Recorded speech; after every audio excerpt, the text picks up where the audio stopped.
നിൽക്കാണോ? ഇരിക്കൂ. സാരമില്ല. സരിതയെ പറ്റിയെല്ലാം രേഖയോട് പറഞ്ഞിട്ടുണ്ട്. ഇനി എന്ത് ചെയ്യാനാ ഉദ്ദേശിക്കുന്നത്? ചേട്ടൻ ജോലിക്ക് വേണ്ടി ശ്രമിക്കുന്നുണ്ട്. വെറുതെ വീട്ടിലിരുന്ന മുഷു തോന്നൂല്ലേ? അല്ലാതെ എന്ത് ചെയ്യാനാ? എന്റെ അനുഭവം കൊണ്ട് ചോദിച്ചതാ. ബാലേട്ടൻ വീണ വായിക്കുമല്ലേ? കുറേശ്ശെ. പാട്ട് പാടുവോ? ചെറുതായിട്ടൊന്ന് മൂളും. അത് കള്ളം. ബാലേട്ടൻ നന്നായി പാടുമെന്ന് രേഖ പറഞ്ഞല്ലോ. ഞാൻ പാടിയിട്ട് ആര് കേൾക്കാനാ? ഞാൻ കേൾക്കാം. ഇന്ന് വേണ്ട, ഇനി ഒരിക്കലാകട്ടെ. ഇപ്പൊ വന്നേ ഉള്ളൂ. ഇത്ര പെട്ടെന്ന് മിനിക്കുട്ടിയുടെ ട്യൂഷൻ കഴിഞ്ഞോ? അതിനുള്ളിൽ മിനിയുടെ അച്ഛൻ ഒരു കഥപുസ്തകം കൊണ്ടുവന്നു. ഇത് ബാലമാവന് വായിച്ച് കേൾപ്പിച്ചിട്ട് ഇനി ട്യൂഷൻ മതി എന്ന് പറഞ്ഞ ഒരൊറ്റ ഓട്ടം. ഇതാരാ ബാലമാമ ഈ പുതിയ ചേച്ചി? നിന്നെപ്പോലൊരു കൂട്ടുകാരി. അയ്യേ, ബാലമാമ ഒരു മണക്കൂസാ. ഈ ചേച്ചി മിനിക്കുട്ടിയെ പോലെയല്ല, വലുതാ. മിനിക്കുട്ടിയെ പോലെ ബാലമാമ മടിയിലിരുത്തോ? ചേച്ചി, നമുക്ക് കഥ വായിക്കാം. ചേച്ചിക്ക് പോവാൻ സമയമായി. മോളും മാമയും കൂടെ വായിച്ചോ. രേഖ, നീ വീട്ടിലേക്ക് വരുന്നോ? ഞാൻ പിന്നെ വരാം. ശരി ബാലേട്ടൻ, ഞാൻ പോട്ടെ. വരട്ടെ. മമ്മി കേട്ടുള്ളൂ, ഒരു കുറുക്കനെ ഉടുപ്പിടിച്ച കോഴിയുടെ കഥ. ജീവിതത്തിന്റെ ഒരു വഴിത്തിരിവിലാണോ താൻ ബാലേട്ടനെ കണ്ടുമുട്ടിയത്? തന്റെ വിവാഹത്തെപ്പറ്റി ചേട്ടനും ചേച്ചിയും അമ്മയുമെല്ലാം അടിക്കടി ഓർമ്മപ്പെടുത്തുന്നു. എവിടെയും മനസ്സിലെന്നെത്താത്തതുകൊണ്ട് പിടികൊടുക്കാതെ ഒഴിഞ്ഞു മാറുകയാണ്. ബാലേട്ടനുമായുള്ള കൂടിക്കാഴ്ച എന്തെല്ലാമോ അറിയാതൊരു ആത്മബന്ധം ഹൃദയത്തിൽ വളരുന്നത് പോലെ തോന്നുന്നു. ആ കണ്ണുകളിൽ കാണുന്ന നിഷ്കളങ്ക ഭാവം തന്റെ ഹൃദയതന്ത്രികളിൽ പുതിയ സ്വരങ്ങൾ മീട്ടുന്നില്ലേ? കണ്ണുകളിൽ ഇരുട്ട് പറഞ്ഞിരിക്കുന്ന അദ്ദേഹത്തിന്റെ ഹൃദയം നിറയെ സ്നേഹമല്ലേ? ഇന്ന് തനിക്ക് കിട്ടാതിരിക്കുന്നതും അതല്ലേ? ഒരുപക്ഷെ ബാലേട്ടന്റെ മനസ്സിൽ തനിക്ക് കടന്നുകൂടാൻ കഴിഞ്ഞിരിക്കുമോ? തന്റെ ഉള്ളിന്റെ ഉള്ളിൽ ആ രൂപം പതിഞ്ഞു കഴിഞ്ഞില്ലേ? എന്താ പെണ്ണെ, സന്ധ്യയ്ക്ക് എവിടെ ഇരുന്ന് സ്വപ്നവും കണ്ടുകൊണ്ടിരിക്കുന്നത്? ചേട്ടൻ പറഞ്ഞ കാര്യം നമുക്കൊന്ന് ആലോചിക്കാം. ചേട്ടന്റെ ഓഫീസറാ. രണ്ടാം കെട്ടാണെങ്കിലും ചീത്തപ്പേരില്ലാണ്ട് ജീവിക്കാമല്ലോ. എന്നെ ബലി കൊടുക്കാൻ അമ്മയ്ക്ക് ധൃതിയായില്ലേ? മോളെ, നമുക്ക് ചോദിക്കാനും പറയാനും ആണുങ്ങളായിട്ട് ആരുമില്ല. നിന്നെ ആ ക്രിസ്ത്യാനി ചെറുക്കനെ പറ്റിയുള്ള പരദൂഷണം അറിയാത്തവരായി ആരാ ഉള്ളത്? നല്ലൊരു ബന്ധുത ഉണ്ടാകാൻ നിന്റെ ജാതകത്തിൽ പറഞ്ഞിട്ടില്ല. മനസ്സിന് ഇഷ്ടപ്പെടാത്തൊരു വിവാഹ ജീവിതം വേണമെന്ന് ജാതകത്തിൽ പറഞ്ഞിട്ടുണ്ടോ മേ? മോളെ, നിന്നോട് ഞാൻ തർക്കിക്കുകയല്ല. നിനക്ക് ബുദ്ധി ഉപദേശിക്കേണ്ട ആവശ്യവുമില്ല. ചേട്ടൻ വരാറായി. നീ ആ വിളക്കൊന്ന് കത്തിച്ചേ. വാ. ദീപം ദീപം ദീപം ദീപം ദീപം ദീപം ദീപം ദീപം ദീപം. മനസ്സിനാണെങ്കിൽ നാളെ കണ്ടുപിടിക്കുന്നത്? എന്റെ മനസ്സിൽ ഞാൻ സങ്കല്പിച്ചിരുന്നൊരു പുരുഷൻ എത്തിക്കഴിഞ്ഞു. അമ്പടി കള്ളി, എന്നിട്ടാണ് മിണ്ടാപ്പൂച്ചിയെ പോലെ ഇരുന്നത്. ഞാൻ ഈ വിവരം നിന്റെ വീട്ടിൽ പറയട്ടെ. ആരടിയ സങ്കല്പ പുരുഷൻ? ബാലേട്ടൻ. വേണ്ട, നിന്റെ ചേട്ടനെ ജീവനോടെ കാണാൻ നിനക്ക് ആഗ്രഹമില്ലേ? ചേട്ടാ, ഞാൻ ആരാണെന്നുള്ളത് അവൾ മറന്നാലും ഞാൻ മറന്നുകൂടാ. ചേട്ടാ, സരിത ആലോചിക്കാതെ ഒരു തീരുമാനം എടുക്കാറില്ല. വേണ്ട രേഖ, ആവശ്യമില്ലാതെ അപകടങ്ങൾ ക്ഷണിച്ചു വരുത്തരുത്. മേലാൽ സരിത ഇവിടെ വരരുതെന്ന് പറഞ്ഞേക്കൂ. രേഖ, നീ എന്തിനാ ഇങ്ങോട്ട് വന്നത്? ഇനി വരരുത്. എന്റെ ചേട്ടനത് ഇഷ്ടമല്ല. രേഖ, നീ ഇവിടെ വരുന്നതിൽ എനിക്കും താല്പര്യമില്ല. ഇന്നോളം വേദന എന്തെന്നറിയാതെ വളർന്ന എന്റെ ചേട്ടന് നീ മൂലം അതുണ്ടാകരുത്. ചേട്ടന്റെ കണ്ണു നിറയാൻ ഞാൻ ഒരിക്കലും സമ്മതിക്കില്ല. എന്റെ കുഞ്ഞെ, നിന്നോടുള്ള സ്നേഹം കൊണ്ട് പറയുന്നതാണ്. കല്യാണം കഴിച്ചുള്ളൊരു സുഖജീവിതം അവനില്ലെങ്കിലും എന്റെ മോനെ എനിക്ക് എന്നും കണ്ടുകൊണ്ടിരിക്കണം. അമ്മേ, ഞാൻ ബാലേട്ടനെ വേദനിപ്പിക്കുമെന്ന് അമ്മയ്ക്ക് തോന്നുന്നുണ്ടോ? ബാലേട്ടന്റെ കണ്ണുകളിൽ മാത്രമേ ഇരുട്ടുള്ളൂ. മനസ്സ് വെളുത്തതാണ്. അല്പം വെളിച്ചം എനിക്കാണ് വേണ്ടത്. അത് ഞാൻ ബാലേട്ടനിൽ നിന്ന് പ്രതീക്ഷിക്കുന്നു. ഞങ്ങൾക്ക് പറയാനുള്ളത് പറഞ്ഞു. ഇനി അവന്റെ ശവം കൂടി കണ്ടേ അടങ്ങുമെന്നുണ്ടെങ്കിൽ എന്റെ ഇഷ്ടം പോലെ ചെയ്തു.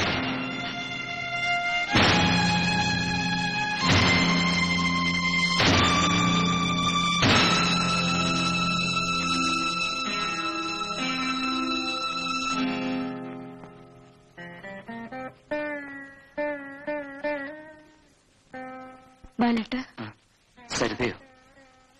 സരിത ഇങ്ങോട്ട് വരരുതായിരുന്നു. വിവരങ്ങൾ രേഖ പറഞ്ഞില്ലേ? ബാലേട്ടൻ പറയുന്നത് കേൾക്കാൻ വേണ്ടിയാണ് ഞാൻ ഇങ്ങോട്ട് വന്നത്. എന്നോട് ഇത്ര വെറുപ്പാണ്. സ്നേഹമുള്ളതുകൊണ്ടാണ് സരിത എന്നിൽ നിന്ന് അകറ്റുന്നത്. ബാലേട്ടൻ എന്നെ വിശ്വാസമില്ലേ? വിശ്വാസവും അവിശ്വാസവും എല്ലാം പരിധികൾക്കപ്പുറം ചിന്തിക്കുന്നവർക്കാണ്. ഞാൻ എന്റെ പരിധിയെപ്പറ്റി ബോധവാനാണ്. സരിത പോകൂ. ഈ കൂടിക്കാഴ്ച അവസാനത്തായിരിക്കട്ടെ.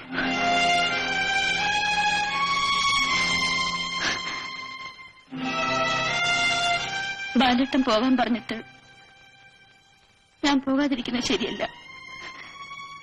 ഈ കൂടിക്കാഴ്ച അവസാനത്തേതായിരിക്കട്ടെ. പക്ഷെ നാളെ രാവിലെ ഉണരുമ്പോ ബാലേട്ടനെ സ്നേഹിച്ചൊരു പെണ്ണിന്റെ മരണവാർത്ത ബാലേട്ടൻ കേൾക്കും. അപ്പൊ അവക്ക് വേണ്ടി 2 തുള്ളി കണ്ണീരെങ്കിലും നഷ്ടപ്പെടുത്താനുള്ള സന്മനസ് ബാലേട്ടനുണ്ടാവുമല്ലോ. സരിത,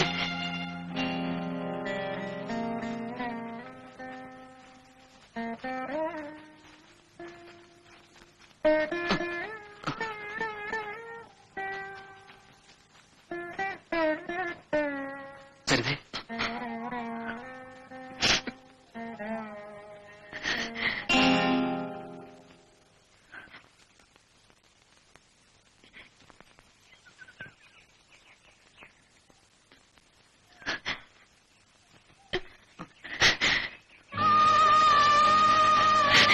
ബാലേട്ടാ,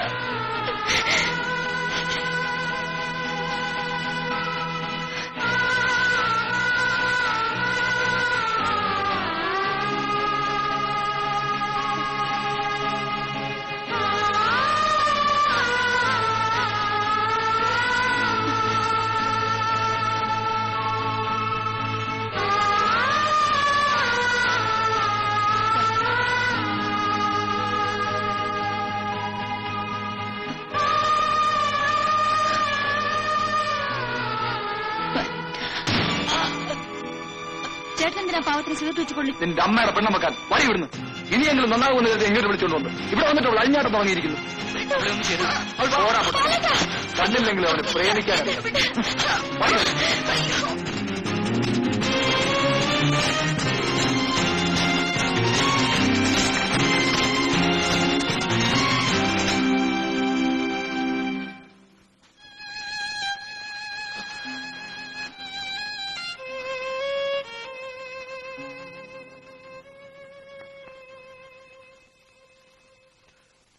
എന്താ മോളെ ഇത്?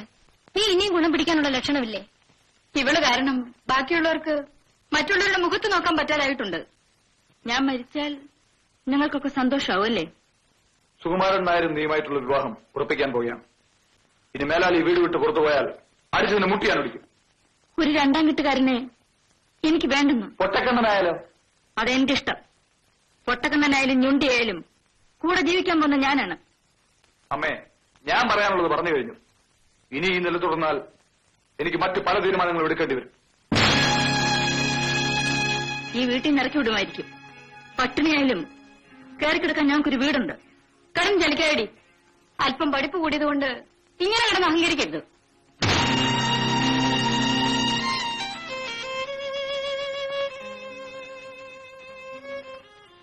മോളെ, അമ്മയ്ക്കൊരിത്തിരി സമാധാനം താടി. അമ്മേ, ഞാൻ അവസാനമായി പറയാണ്, എന്റെ കല്യാണത്തെപ്പറ്റി ആലോചിക്കാണ്. അത് ബാലേട്ടനെ ആലോചിച്ചാൽ മതി. ഒരു നേരത്തെ ആഹാരം തരാനുള്ള കഴിവ് പോലും അവനില്ലല്ലോ. എനിക്കെങ്ങനെയും ജോലി കിട്ടും. എന്റെ ശമ്പളം കൊണ്ട് ഞാനും ബാലേട്ടന് സുഖമായി ജീവിക്കും. എന്നെക്കുറിച്ച് എന്തെല്ലാം ആഗ്രഹങ്ങൾ വെച്ച് വളർത്തിയത്. ഓരോരുത്തർക്കും ഓരോ വിധിയുണ്ടല്ലോ. ഇതാ ബാലുമമ്മി ചോക്ലേറ്റ്. ഇന്ന് എന്താ വിശേഷം എന്നറിയാവോ? മിനിക്കുട്ടി പറഞ്ഞാലേ അറിയൂ. ഇന്ന് എന്റെ പെരുന്നാളാ. ആണോ? സദ്യയൊക്കെ ഗംഭീരായിരിക്കുമല്ലോ അല്ലേ? ക്ഷണിക്കാനും കൂടിയാ മിനിക്കുട്ടി വന്നത്. അമ്മുമ്മയും ചേച്ചിയും എല്ലാരും കൂടി മിനിക്കുട്ടിയുടെ വീട്ടിലേക്ക് വരണം. ബാലുമമ്മി, നമുക്ക് അമ്പലത്തിലേക്ക് പോകാം. മാമ വരുന്നില്ല, മോള് വെക്കോ? അത് പറ്റില്ല, മാമയും കൂടി വരണം. വരും മാമേ.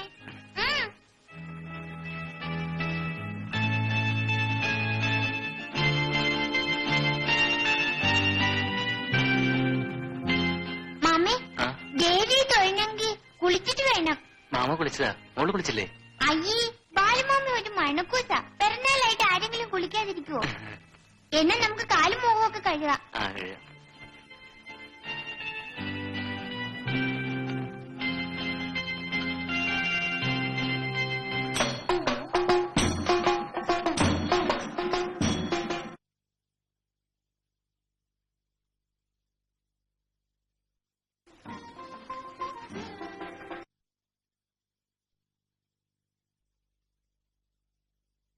എന്റെ ദേവി പ്രത്യക്ഷപ്പെടുകയും ചെയ്തു. നമ്മുടെ മനസ്സൊന്നാണ് ബാലേട്ട. അത് വേർപെടുത്താൻ ഇനി ആരെക്കൊണ്ട് കഴിയില്ല.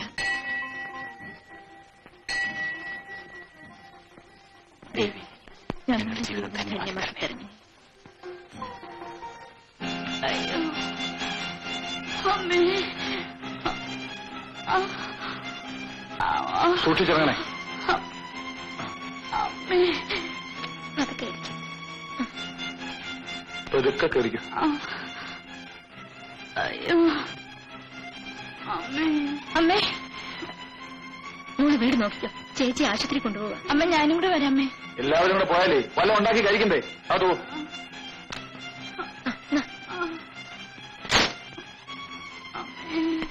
ആ പോവാ.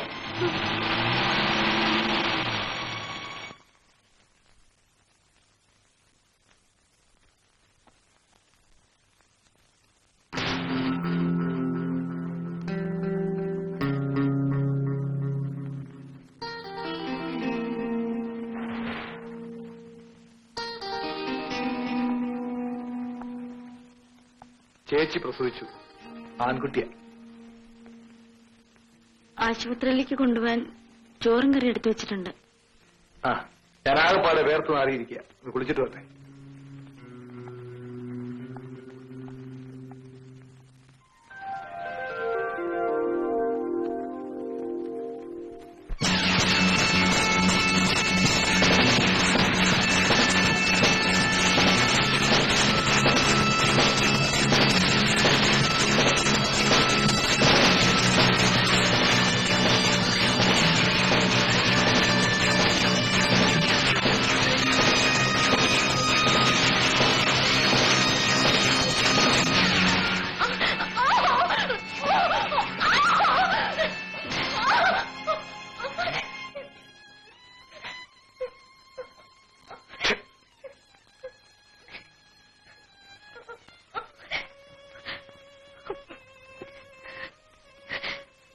എന്നോട് ക്ഷമിക്കേ.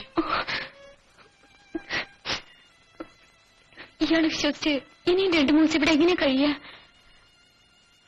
എനിക്ക് മുൻകൂട്ടി സംശയം ഉണ്ടായിരുന്നത് കൊണ്ടാ നിന്നെ കൂട്ടിന് വിളിച്ചത്. നീ കൂടെ ഇല്ലായിരുന്നെങ്കിൽ. ഓ എന്റെ ഈശ്വര. നോക്കൂ സരിതേ, ഒന്നുകിൽ ചേച്ചിക്ക് കൂട്ടിന് ആശുപത്രിയിൽ പോയി നിൽക്ക്, അല്ലെങ്കിൽ അവര് വരുന്നവരെ ഞങ്ങളുടെ വീട്ടിലേക്ക് പോര്.